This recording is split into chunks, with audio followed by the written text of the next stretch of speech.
अल्लाह भला करे हमारे मुल्क से जाने वाले लोगों का, जो इस किस्म का साग और दलिया पका के ले जाते हैं, जिसको सूंघने से उनके कुत्तों की नाकें बंद हो गई।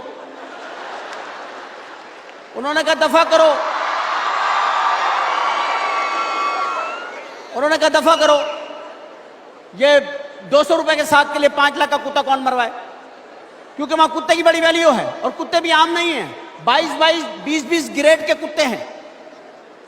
कुत्ते बड़े प्यारे हैं, साफ सुथरे, धुले हुए, शैम्पू, नाखून कटे हुए, दांत मंजे हुए, दुम न्यू सेट, सोने की जंजीर। जो कुत्ता ला रहा है वो कुत्ता लग रहा है, कुत्ता कुत्ता नहीं लग रहा।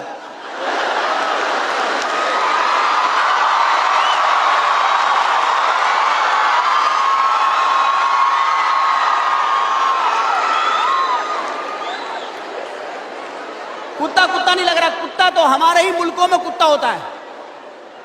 हमारे कुत्ते गरीब, बेचारे परेशान, टेंशन। हमारा कोई कुत्ता चैन से नहीं बैठा हुआ, जो जा रहा आदमी पूछे भाई तुम्हें काहे की टेंशन है?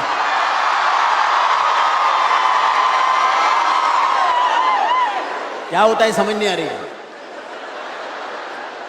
कोई और ड्रामा भी चल रहा है साथ में, मुझे समझ नहीं आ रही है। क्योंकि यहाँ बड़े स्टार्स बैठे हुए हैं, बड़े बड़े स्टार बैठे हुए हैं। किसी की सेशन आती है तो आप बहुत शोर मचाते हैं और आप खुश होते हैं उनको देख करके। बड़े बड़े स्टार हैं, इनमें बहुत बड़े बड़े बड़े बड़े कदीम स्टार बैठे हुए हैं, यानी कि इतने पुराने पुराने अदाकार यहाँ बैठे हुए हैं जिनके जमाने के इंजन भी बंद हो गए हैं।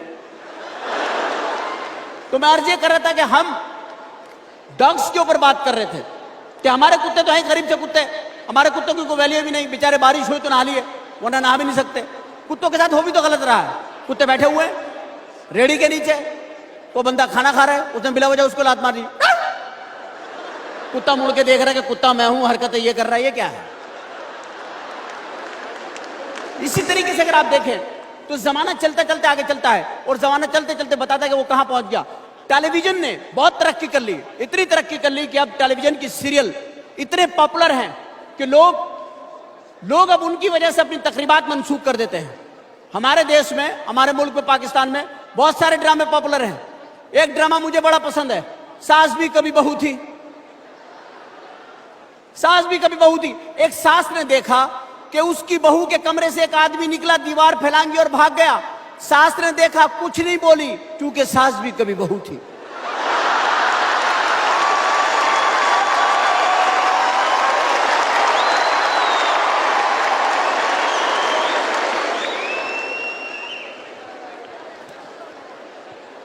मैं बहुत ज्यादा मशकूर और ममनून हूं आप लोगों का, आई एम सॉरी कि कुछ गड़बड़ ना हो जाए।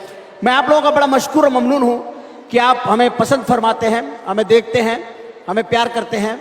यहां पे मैं जिक्र करना चाहूंगा फनकारों का, और फनकारों में सबसे पहले जिक्र करना चाहूंगा एक फनकार का जिसे मैं बहुत पसंद करता हूं, और उनका नाम है अदनान समी। अदनान समी के पैदा होने से पहले दुनिया में एक इत्तला आई थी कि जमीन पर स्काईलैब आ रहा है। स्काईलैब की इत्तला आई कि स्काईलैब आने वाला है।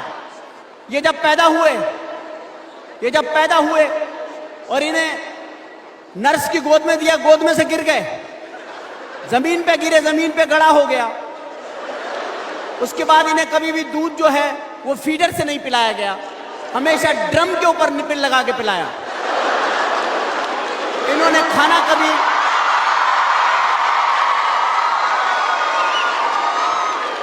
खाना कभी निवालों से नहीं खाया। इन्हें हमेशा इनके नौकर ने कहा, मुंह खोलिए सरकार और फावड़े से लेकर ले खाएं। इन्होंने पानी पिया, हमेशा ट्यूबवेल से पिया। इनके कपड़े जहां सिलने जाते हैं वो दर्जी तंबू सीता है। इनके कपड़े जहां धुलने जाते हैं, उस धोबी ने हमें बताया कि मेरे बच्चे इसकी पतलून में 2-2 घंटे फिरते रहते हैं, रास्ता नहीं मिलता, अंदर एरो बनाए हुए हैं, आगे जाइए, लेफ्ट पे टर्न करे, सीधे जाए, चौरंगी घूम के बाहर निकल जाए। इनकी पतलून की